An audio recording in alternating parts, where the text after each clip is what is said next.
Jesus was a master at illustration. And this call is calling us to allow this kind of self-control, restraint to be in us when there's a power that wants to come out of us and do the opposite. It has to be, Alonzo, in our character. This is why, come here, son. I've been trying to show y'all this, I'm still not getting it. This is why you're the spirit. This is why, come over here. This is why your spirit has got to be broken. Your spirit has got to be broken because, see, one of the fruit of the Spirit, you read Galatians 5:22, two of the fruit of the Spirit is meekness and self-control. And so the Spirit now, He, the personhood of the triune third Godhead, the Spirit is trying to break in and break your spirit. Go down. He's trying to break in. And every time your pride rises up, the Spirit has to continue to break in. But it keeps kind of easy. You got to continue to break in. And you keep on. Come on, y'all see this? Anybody know what I'm talking about here? And God is trying to break in and arrest you and subdue you and just break on down. Here y'all, go down, trying to break in. Come on, go down. It's trying to, come on, somebody know what I'm talking about. Haven't God ever broke you all the way down? And you keep this flesh, keep trying to get back up. No matter how much wrong you know that you're wrong in your doing, and how much your flesh is hurting, no matter how God continues to break you down, it's just something in us that keep on wanting to get back up. But that's why none of us are usable, nor user-friendly. And that's why wild horses don't win races.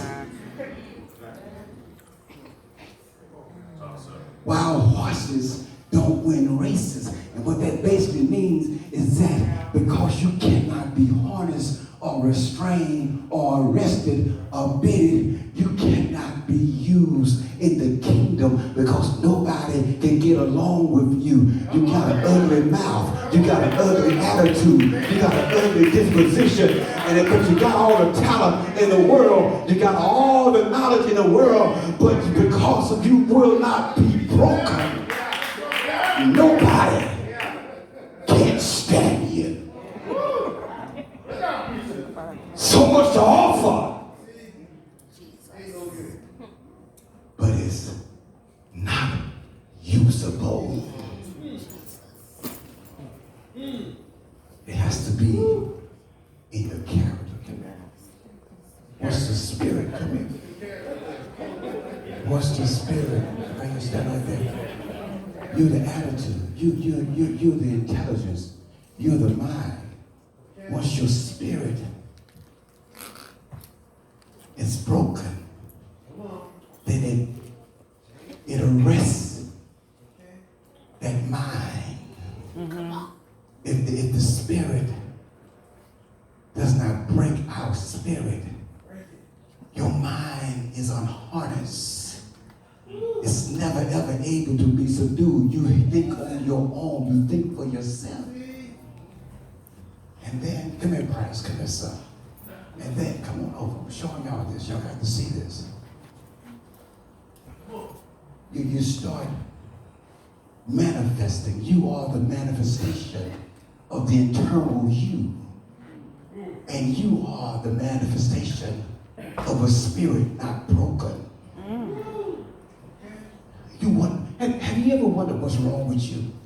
Go look at your neighbor and say, what's wrong with you? Have you ever wondered? Come on, be honest. Have you ever wondered to yourself, what's wrong with me? Right here. Right here. The spirit. Right here. And it affects and then it manifests itself. Because it's not in your character. Correct. And because it's not in your character, you can be pretentious, you can put on a fake, you can put on a face, but people can tell and they can read when you really are really real spiritually, because you cannot fake the funk. Cannot fake it. Because somebody that has discerning spirit, somebody that's walking by the Spirit and led by the Spirit, can see right through that fakeness. And they can discern that your intentions is not the contents of your mind, because your mind is being led by a spirit that's not broken.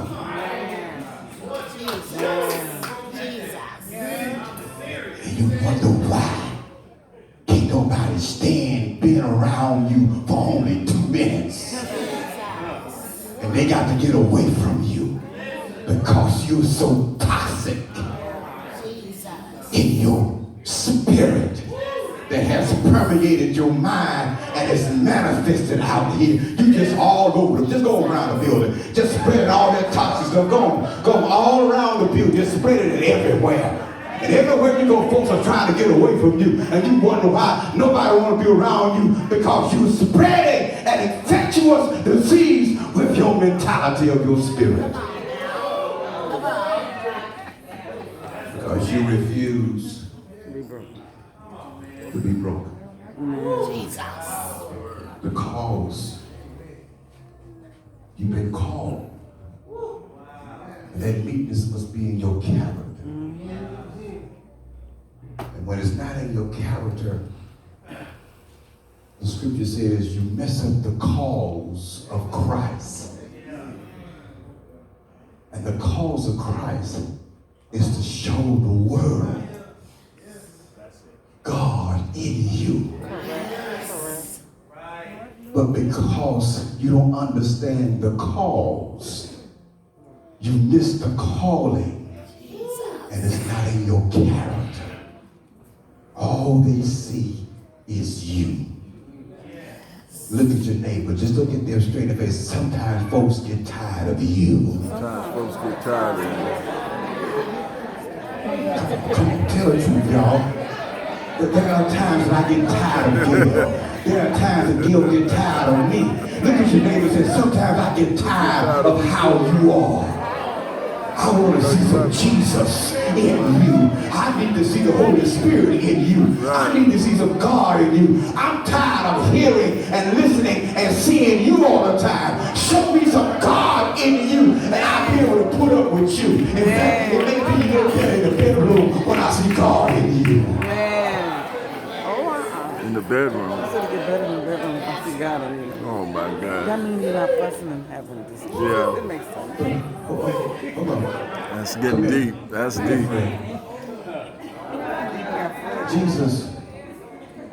Jesus spoke in all kinds of He getting old Fred up here now. languages, similitudes, parables, metaphors, Oh, my goodness. analogies, all kinds. But one that is particularly attractive to me is the hyperboles that Jesus spoke in. And they are profound. He displays meekness. Listen, you gotta hear this. Go down to verse number, chapter 5, 38. And I want you to see the hyperboles. Hyperboles are exaggerated statements. Right. They are exaggerated statements. They are exaggerated statements. In other words, they are extreme. I told you that of all the difficult ones of the Beatitudes, this is the one that's going to challenge your faith. So Jesus says, you've heard it said, an eye for an eye. You've heard it said, an eye for an eye, and a tooth for a tooth. Listen to what he said. He says, you've heard that. That's what he's telling the Jews. You've heard it said, an eye for an eye, and a tooth for a tooth. You've heard it said that. But I say unto you, do not retaliate evil for evil. That's right. That's what he says. He says, I'm the master. Two wrongs don't make a right. And I'm going to tell you, all that eye for an eye and tooth for a tooth, all that's going to do is leave folks blind. And toothless, thank you. So I don't need that. I need some folks to look visibly halfway good and not have folks running away from them when they open their mouth. He says, but I say unto you, don't render, don't retaliate. Now watch these hyperboles. You got to underline this. He says, I'm going to put them in a different order.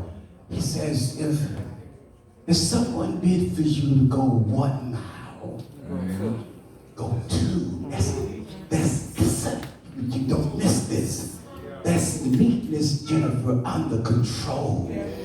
That you've already gone 1 mile, but because there's something greater in you than that which is in them, that there's a strength that's not of your own, because of God in you, you can go a 2nd mile. Come on, somebody, help me. Have you ever gone a 2nd mile with somebody when you didn't have to put up with them, when you really didn't have to? You didn't have to go, and there's some things that you could have said, but you didn't say. You held your tongue. That's because there's something greater in you. That's right. Amen. He says, James, he says, someone takes your outer cloak. I wish I had time to deal with the culture aspect here. He said, but if someone takes your outer cloak, give them your drawers. That's what he said, give them your undergarment. Y'all not hearing me. The Jewish people of this day was not wealthy. In fact, the cloak that they had was their only coat. Now you want my underwear? Jesus, you want me to do what? I not only want you to give them your cloak. Give them your undergarments. That is a strength that is not of your own. Right. Wait a minute. He says, if your enemy is hungry, feed him. This is somebody's. Have you ever had somebody hate on you for no reason, don't even know you, but just run you down, despise you, detest you? The Lord says, feed him. If he's thirsty, Give him some of them. I'm looking at some of you. I'm looking at some of y'all that have gone through a whole lot. If he's thirsty, give him something to drink. But here's the one that's powerful, that's going to mess you up. Jesus says, if he slaps you, I'm closing now. If he slaps you on one cheek, watch this now.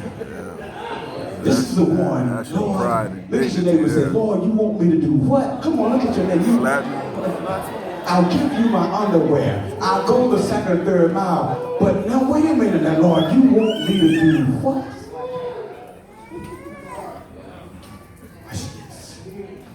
You can't do this if your spirit is not broken. It's not broken. That's right. Watch this. Come on. Now, Bryce, this is the big man. Don't hit him. I'm going to tell you something. Don't hit him, please. If he slaps you, Fred, don't hit this child. Mom and his dad and all his cousins are here, and I Lord have mercy. If he slaps you, watch the natural inhibitions of our own innate self-preservation. That's right. If your spirit is not broken, your spirit is going to say to your mind going to say to the manifestation, slap the. Did y'all hear what I just said? Come on, do you know what I'm talking about? If you're not broken, your natural self-preservation is your spirit going to speak to your intelligence. Man, you just got hit. I got hit. Slap him back. Your body is going to flinch in spite of the size, it's just a natural inclination of a response physically because your body been hit. But Jesus says, because, I'm closing, because you have been brought under control, when you slap him, because you have been broken, you've been broken, you've been broken, you've been broken. You're now a follower of Jesus Christ. You're not just a Sunday morning Christian. You're not just a shouting Christian on Sunday morning, but you're broken 7 days a week. You have submitted yourself and your mind is subjected to the Lord. You're broken. The Lord has taught you something. The Lord has given you something. Greater is He that is in you. And when you get slapped, your spirit will tell your intelligence, and your intelligence will tell your body, turn the other cheek. Because You're broken there is a strength in you. that is not of your own. That's right. You can take it, Blake. You can take it. Not because you're weak, Fisher, but because of what's in you is greater The He that's in the world. than what's in him. Right. It was his weakness that lied on you. It was his weakness that gossiped on you. That's right. It was his weakness that backbit you. It was his weakness that was a talebearer. It was his weakness. But because you have been broken in your spirit, you're not gentle toward the Lord. You can now be gentle toward him. Yeah. God bless you all. If you're here right now, I really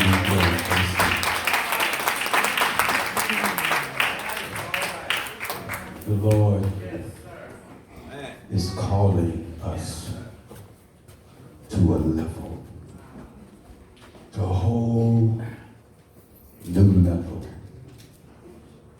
to a whole new level, to a whole new mindset that is at first reversal to everything else than what we've been taught. Aaron, you got to have some Jesus in you That's right. to love the unlovable. Whether it's a husband, a wife, children, Christians, you got to have some God in you to put up with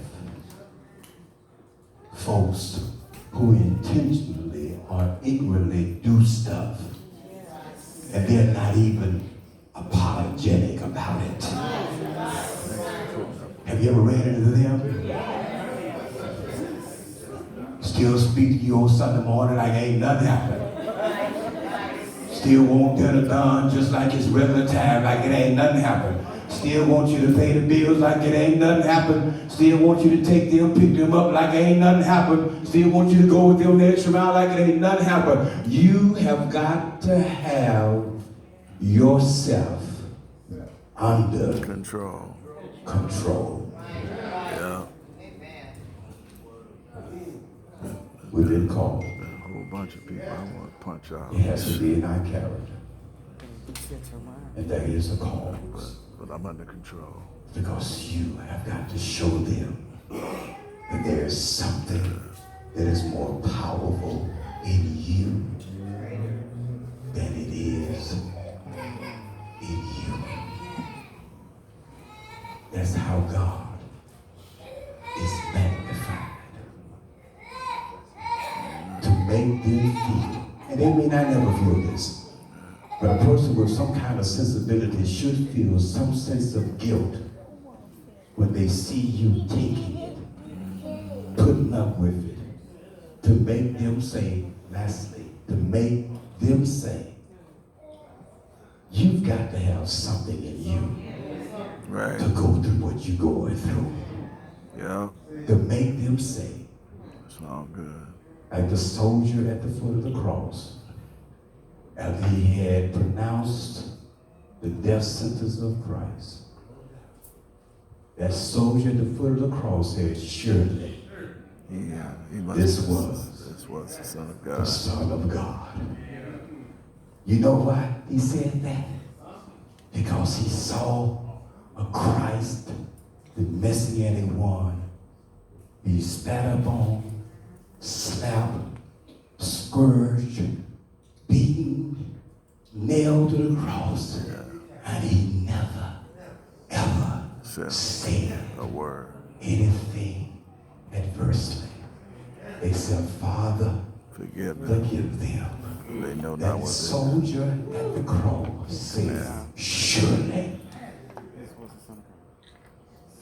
this was The Son of the God. Son of God. That's right. Surely, Geraldine, you are a Christian.